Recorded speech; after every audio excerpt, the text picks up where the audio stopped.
এই ভিডিওতে আমি তোমাদের দেখাবো কোনো ফিল্ডকে যদি প্রাইমারি কি হিসেবে ডিফাইন করা হয় তাহলে সেই ফিল্ডের মধ্যে বা সেই কলামের মধ্যে ডুপ্লিকেট ভ্যালু ইনপুট করা যায় না।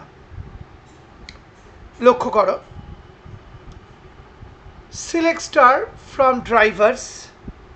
আমি ড্রাইভার্স টেবিলে কি কি রেকর্ড আছে আগে তোমাদের দেখিয়ে নিলাম, বুঝতেই পারছো।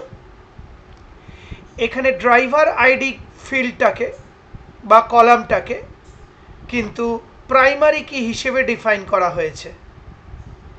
এবার দেখো, আমি এই ড্রাইভার আইডি ফিল্ডের মধ্যে ডুপ্লিকেট ভ্যালু ইনপুট করার চেষ্টা করব, কিন্তু MySQL আমাকে সেটা করতে দেবে না।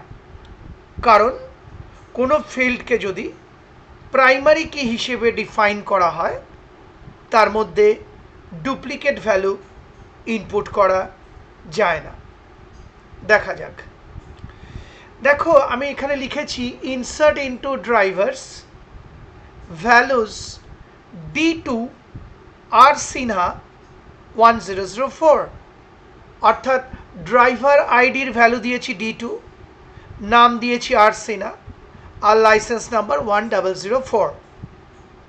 কিন্তু যেহেতু D2, মাউস পয়েন্টার ফলো করো, যেহেতু D2 টেবিলটির মধ্যে অলরেডি এক্সিস্ট করছে বা অলরেডি রয়েছে, এবার আবার আমি D2 ইনপুট করতে গেছি, এই এন্ট্রিটা কিন্তু আমার অ্যাকসেপ্ট করলো না MySQL, এবং মেসেজ দিয়ে দিল, দেখো ডুপ্লিকেট এন্ট্রি D2 ফর কি ড্রাইভার্স ডট প্রাইমারি।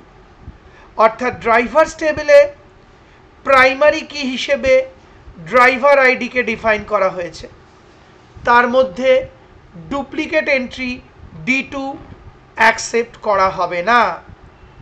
কারণ আমি এখানে D2 ইনপুট করতে গিয়েছিলাম ড্রাইভার আইডি হিসেবে, আর D2 কিন্তু অলরেডি ইনপুট করা রয়েছে ড্রাইভার আইডির মধ্যে। তাহলে বুঝতে পারলে, আরেকবার বলে দিচ্ছি, কোনো ফিল্ডকে বা কলামকে যদি প্রাইমারি কি হিসেবে ডিফাইন করা হয় তাহলে তার মধ্যে ডুপ্লিকেট ভ্যালু ইনপুট করা যায় না।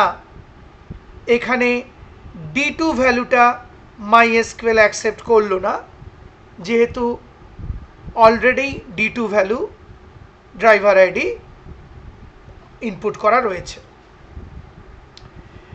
সেই সঙ্গে আমার এই ভিডিওটি শেষ হলো।